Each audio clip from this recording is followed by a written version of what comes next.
Hello friends, आज हम बात करेंगे एक इम्पॉर्टेंट और यूज़फुल टॉपिक के बारे में। आज हम बात करेंगे अक्यूट हार्ट अटैक में अगर इमरजेंसी सिचुएशन हो तो क्या ऐसे में अदरक या लहसुन देने से पेशेंट को फ़ायदा होता है या नहीं, और क्या एक्चुअल इनका मैकेनिज्म एक्शन है, क्यों ऐसा रिकमेंड लोग करते हैं कि इसको देने से फ़ायदा होगा, और क्यों मैं कहता हूँ कि इसको देने से कुछ फ़ायदा नहीं होगा, रादर ये जान का खतरा भी बन सकता है व्यक्ति के लिए।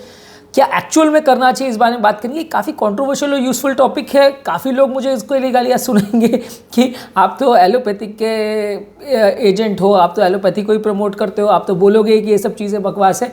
पर एक्चुअल इसकी रियलिटी क्या है उस बारे में बात करेंगे, क्योंकि ये बेसिकली सिर्फ एक हाइपोथेसिस है कि लोग ऐसा सोचते हैं, ऐसा होगा। और पता ही नहीं, कई लोग ऐसे सरप्राइजिंगली मुझे मिले हैं यूट्यूब पे, बड़े बड़े यूट्यूबर्स भी, जो बोलते हैं कि लहसुन की 2 कलियां खा लो और आपका ब्लॉकेज पूरा खुल जाएगा, आपको हॉस्पिटल जाने की ज़रूरत भी नहीं पड़ेगी और आपका हार्ट अटैक पूरी तरह से ठीक हो जाएगा। फिर 2-4 दिन के बाद जाके आप डॉक्टर को दिखा सकते हो। तो इस तरह की अनयूजुअल और अजीब अजीब बकवास भी लोग करते हैं, उस बारे में हम बात करेंगे। ये टॉपिक काफ़ी इंपॉर्टेंट और यूज़फुल होगा, काफ़ी प्रैक्टिकल पॉइंट्स इस पर डिस्कस होंगे, इसलिए रिक्वेस्ट करूँगा कि एंड तक देखें। बेसिकली हार्ट अटैक क्या है? हार्ट अटैक का मतलब यह है कि हृदय की कोई भी नली अगर 100% बंद हो जाए तो उसे हम हार्ट अटैक बोलते हैं। इसमें नली के अंदर जो कोलेस्ट्रॉल का ब्लॉकेज होता है उसके ऊपर ब्लड का क्लॉट जम जाता है, जिसकी वजह से नली बंद हो जाती है। ये कोलेस्ट्रॉल का ब्लॉकेज अलग अलग केस में अलग अलग हो सकता है, कभी 70%, कभी 80%, कभी 90%। उसके ऊपर आके ब्लड क्लॉट जम जाता है तो हार्ट अटैक आ जाता है। कई बार ये ब्लड क्लॉट 0% ब्लॉकेज में भी हो सकता है, यानी बिना ब्लॉकेज वाली नली में भी हो सकता है। बेसिकली अटैक आने का रीज़न या ट्रिगर होने का रीज़न ये ब्लड क्लॉट होता है, जिसको डिसॉल्व करना या जिसको हटाना अटैक में इमरजेंसी ट्रीटमेंट का प्राइमरी पर्पस होता है। अदरक और लहसुन के बारे में ये बोला जाता है कि इसमें कुछ ऐसे तत्व हैं जिससे बॉडी में नाइट्रिक ऑक्साइड बनता है, जिससे कि ये नलियाँ थोड़ी सी डायलेट हो सकती है, जिससे हार्ट अटैक का असर कम हो सकता है। लेकिन एक्चुअल रियलिटी ये है कि अदरक और लहसुन में जो नाइट्रिक ऑक्साइड का कॉन्सेंट्रेशन है वो बहुत ज़्यादा कम है, बहुत ज़्यादा अनप्रिडिक्टेबल भी है। जितना कम इसमें कॉन्सेंट्रेशन है, लोग कई बार बोलते हैं कि 2-4 अदरक खा लो, 2-4 लहसुन खा लो, बहुत ज़्यादा खा लो, इस तरह की चीज़ें लोग आपको बोलते हैं। ये कंप्लीटली गलत है, ऐसा बिल्कुल ट्राई मत करिएगा, क्योंकि ये आपको फ़ायदा होने के बदले सिर्फ नुकसान करेगा। अदरक और लहसुन में अगर नाइट्रिक ऑक्साइड है भी तो उसका कॉन्सेंट्रेशन बहुत ज़्यादा कम है, और दूसरा बहुत ज़्यादा अनप्रिडिक्टेबल है, क्योंकि कोई भी केमिकल एक्सट्रैक्ट या कोई भी दवा जब हम देते हैं तो उसमें एक दवा का एक पर्टिकुलर कॉन्सेंट्रेशन होता है कि इतना कॉन्सेंट्रेशन दवा वो रिलीज़ करेगा, इतनी बायोअवेलेबिलिटी है, इतना कॉन्सेंट्रेशन वो रिलीज़ करेगा। अब आप ये मान के चलिए कि जो चीज़ पेड़ का एक्सट्रैक्ट है, यानी पेड़ की डायरेक्ट अगर आप खा रहे हो तो हर चीज़ में कॉन्सेंट्रेशन सेम नहीं हो सकता। आप अलग अलग तरह के फल खाते हैं, कोई आम खाते हैं वो बहुत मीठा होता है, कोई कम मीठा होता है, कोई तरबूज आप खाते हैं जो बिल्कुल फीका होता है, कोई बहुत मीठा होता है। तो फल सब्जियों में और ये सब चीज़ों में चीज़ों के कॉन्सेंट्रेशन का फ़र्क हो सकता है। और आजकल के ज़माने में जहाँ ज़्यादातर चीज़ों को हम उगाने के लिए पेस्टिसाइड्स और इस तरह के पदार्थों का प्रयोग करते, अलग अलग तरह के केमिकल्स का प्रयोग करते, ऐसे केस में इवन फल सब्जियों का भी जो अगर हम डायरेक्ट खाते तो उसमें कितना कॉन्सेंट्रेशन में कौन सा पदार्थ मिलेगा, और वो एक्चुअली में काम कर भी रहा है कि नहीं कर रहा है, उसमें जो नाइट्रिक ऑक्साइड निकलने की बात हो रही है वो हो भी रही है कि नहीं हो रही है। और प्लस इसमें कोई ऐसी साइंटिफिक रिसर्च भी नहीं है कि नाइट्रिक ऑक्साइड अगर निकल भी रहा है तो कितना हार्ट में पहुंच रहा है, कितना जल्दी हार्ट में पहुंच रहा है। ये सारी चीज़ों के बारे में आज तक कभी कोई रिसर्च नहीं करी गई है, इसलिए ये कंप्लीटली अनप्रेडिक्टेबल सिचुएशन होगा। ऐसे सिचुएशन में इवन हाई डोज नाइट्रेट्स भी, जो नाइट्रेट के टैबलेट्स आते हैं, जो सॉर्बिट्रेट की गोली आती है, वो क्या है? नाइट्रिक ऑक्साइड ही तो है। वो फुल डोज नाइट्रेट है, इतना ज़्यादा नाइट्रेट है कि बॉडी का ब्लड प्रेशर तक कम कर सकता है। वो लेने के बाद भी ब्लॉकेजेस नहीं खुल सकता, क्योंकि जैसा मैंने कहा ब्लॉकेज बनते हैं कोलेस्ट्रॉल से, उसके ऊपर ब्लड क्लॉट आके जम जाता है तो अटैक आता है। अटैक की सिचुएशन में जब आप सॉर्बिट्रेट अगर यूज़ करते हैं तो वो नली को थोड़ा सा डायलेट करता है, पर उससे ब्लॉकेज खुल जाएगा ऐसा नहीं है। 100% अगर नली बंद है, उस नली का मसल्स को सिर्फ वो रिलैक्स करता है। तो ऐसे केस में सॉर्बिट्रेट अक्यूट हार्ट अटैक में कुछ खास रोल नहीं प्ले कर सकता, सिर्फ ये है कि वो दूसरी नलियों को थोड़ा सा डायलेट करके थोड़े कोलैटरल चैनल्स को रिक्रूट करता है, जिसकी वजह से पेन कम हो जाएगा। लेकिन अटैक की नली उससे खुल जाएगी, इसके चांस 5% से भी कम है। इवन हाई डोज नाइट्रेट्स की बात कर रहा हूँ, उससे भी 5% से भी कम है।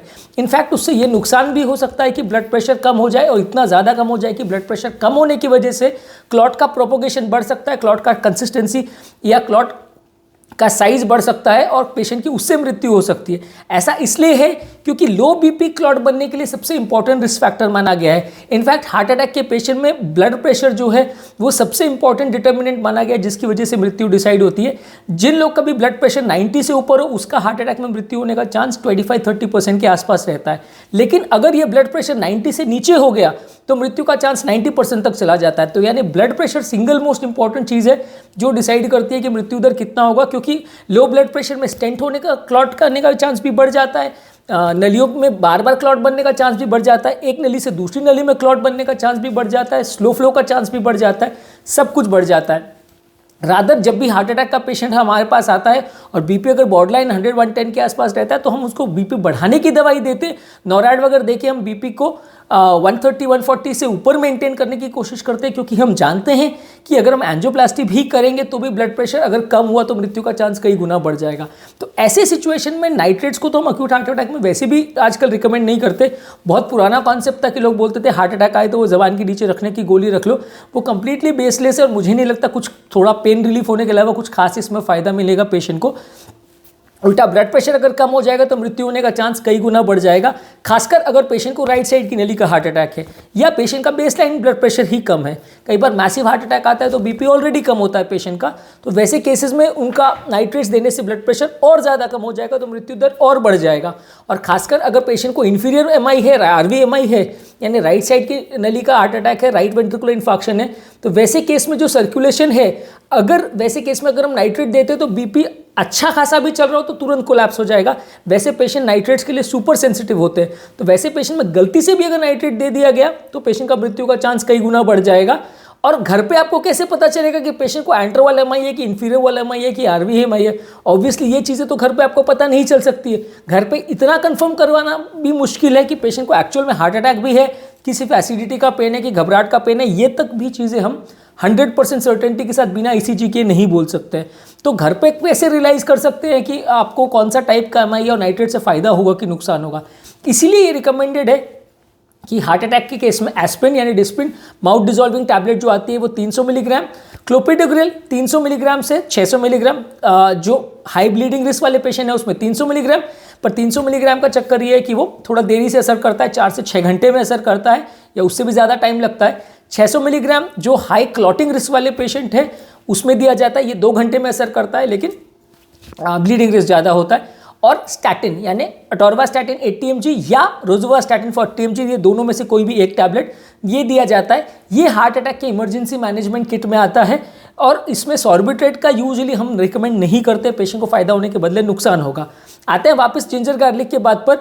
जिंजर गार्लिक को अगर आप लेते हैं तो अगर आप नाइट्रेट्स के लिए उनको ले रहे हैं कि वो मुंह में खाने के बाद नाइट्रेट्स बनेगा, तो कितना कॉन्सेंट्रेशन में नाइट्रेट बन रहा है, हार्ट तक पहुंच भी रहा है कि नहीं, पेशेंट को कौन से टाइप का हार्ट अटैक है, क्या है, ये सबको आपको कुछ नहीं पता है। और ऐसे टाइम पे ऐसी चीज़ों का आप प्रयोग करने बैठेंगे और इस उम्मीद के साथ करेंगे कि ये खाने के बाद आपको हॉस्पिटल नहीं जाना पड़ेगा और ये खाने के बाद आपकी जान पूरी तरह बच जाएगी और नली खुल जाएगी, तो ये पूरी तरह बकवास है। क्योंकि हाई डोज नाइट्रेट्स के बाद भी नली खुलेगी उसका चांस 5% से ज़्यादा नहीं है। तो ऐसी चीज़ जो इनडायरेक्टली नाइट्रेट्स बनाएगी और शायद नली को खोल देगी, ऑब्वियसली उसका चांस सक्सेस होने का 1% से ज़्यादा भी नहीं है। और वैसे सिचुएशन में मुंह हमेशा खाली रखना चाहिए, क्योंकि ऐसे सिचुएशन में काफ़ी बार पेशेंट कार्डियक अरेस्ट की वजह से अनकॉन्शियस हो जाता है। 100 में से 15% पेशेंट जो हार्ट अटैक में हॉस्पिटल नहीं पहुंच पाते वो कार्डियक अरेस्ट की वजह से मृत्यु होती है उनकी। अब कार्डियक अरेस्ट के सिचुएशन में पेशेंट अनकॉन्शियस हो जाता है और ऐसे समय अगर आपने मुंह में कुछ दिया तो वो श्वास नली में जा सकता है, जिसकी वजह से पेशेंट की तुरंत मृत्यु हो जा सकती है। इसलिए ऐसे समय में आपको सिर्फ और सिर्फ मेडिसिन देना है और वो भी तब देना है जब पेशेंट कॉन्शियस हो। आपको कुछ भी चबाने के लिए नहीं देना है पेशेंट को, सिर्फ उनको एस्पिरिन, क्लोपिडोग्रेल और स्टैटिन देना है और तुरंत हॉस्पिटल रीच करना है। हॉस्पिटल रीच करना एकमात्र ऐसी चीज़ है जो पेशेंट की जान को बचा सकती है। बाकी कोई भी ये फर्स्ट एड के लिए जो चीज़ें बोली जाती है, इनफैक्ट एस्पिरिन, क्लोपिडोग्रेल, स्टैटिन का भी ज़्यादा रोल नहीं है। एस्पिरिन, क्लोपिडोग्रेल, स्टैटिन भी ये है कि सिर्फ खून को पतला करती हैं, कोई ब्लॉकेज को वो नहीं खोल सकती और कोई पेशेंट की जान को नहीं बचा सकती। हाँ, ये है कि हॉस्पिटल जाने के बाद जब आपको ये टैबलेट मिलेगी तो असर वहाँ पे होने से, मतलब हॉस्पिटल में दिया तो टैबलेट देने के 2 घंटे बाद चालू होगा, तो घर पे अगर आपने दे दिया तो हॉस्पिटल पहुँचते पहुँचते तक थोड़ा टैबलेट का असर चालू हो जाएगा ताकि दवा को असर करने का टाइम मिल जाए। पर उससे कोई ब्लॉकेज खुल जाएगा कि अरेस्ट कम हो जाएगा कि मृत्यु दर बहुत कम हो जाएगा, वैसा 100% कुछ नहीं है, 10-15% का फर्क उससे पड़ सकता है, क्योंकि उससे खून पतला होता है और क्लॉट बढ़ने का चांस कम हो जाता है। ऐसे सिचुएशन में हमेशा रिकमेंडेड है कि बीपी थोड़ा हायर साइड पे मेंटेन करें, अननेसेसरी सॉर्बिटेट लेके बीपी को कम करने का कोशिश मत करें। हाँ, अगर आपने कंफर्म चेक कर लिया है कि पेशेंट को एंट्रोवॉल एमआई है प्लस बीपी 170-180 है प्लस ऑनगोइंग पेन है, तो पेन रिलीफ करने के लिए आप नाइट्रेट्स को दे सकते हैं, वो चलेगा। लेकिन जहां आपको घर पे ना ब्लड प्रेशर पता है पेशेंट का, ना कौन से टाइप का इन्फेक्शन है ये पता है, कितना थ्रोम्बस बर्डन है ये पता है, तो वैसे सिचुएशन में नाइट्रेट्स देने का रिस्क मत लीजिए, बहुत ज़्यादा फायदा नहीं होगा। बहुत सीवियर पेन अगर हो रहा हो तो थोड़ा पेन रिलीफ करके कोलैटरल्स को रिक्रूट करके कुछ फ़ायदा वो कर सकती है, इसलिए पूरी तरह मना नहीं है, दे सकते हैं। काफ़ी डॉक्टर्स अभी भी प्रिस्क्राइब करते हैं, जो कि पूरी तरह गलत नहीं है, लेकिन कोई बहुत ज़्यादा इसमें एडवांटेज हो जाएगा और नली खुल जाएगी और आपको हॉस्पिटल नहीं पहुंचना पड़ेगा। कुछ लोग ऐसी बकवास बातें भी करते हैं कि नली में 100% ब्लॉकेज है, नाइट्रेट दे दिया तो वो नली चौड़ी हो जाएगी, तो 100 से 80 हो जाएगा, तो फ्लो चालू हो जाएगा। ऐसा कुछ नहीं होने वाला। नली में क्लॉट बनने की वजह से नली लेट हुई है, नली बंद हुई है, तो अगर आप वैसोडायलेटर्स अगर देते हो तो सिर्फ मसल को रिलैक्स करेगा, 100% को 80% ब्लॉकेज कर देगा, ऐसा बिल्कुल नहीं होने वाला। तो इसलिए ये उम्मीद के साथ इन सब चीज़ों को मत लीजिए। और रहा सवाल अदरक और लहसुन का, ये सारी चीज़ें किचन में ही अच्छी लगती है तो किचन में ही इनको यूज़ कीजिए। हार्ट अटैक के केस में ये एक्सपेरिमेंट्स मत कीजिए, इसके लिए कोई साइंटिफिक डेटा नहीं है, कोई बड़ी साइंटिफिक रिसर्च नहीं है जो बोलती है कि एक्चुअल में 1000 पेशेंट को दिया और कितने लोग उसमें बच गए, ऐसा कोई डेटा आज तक अवेलेबल नहीं है।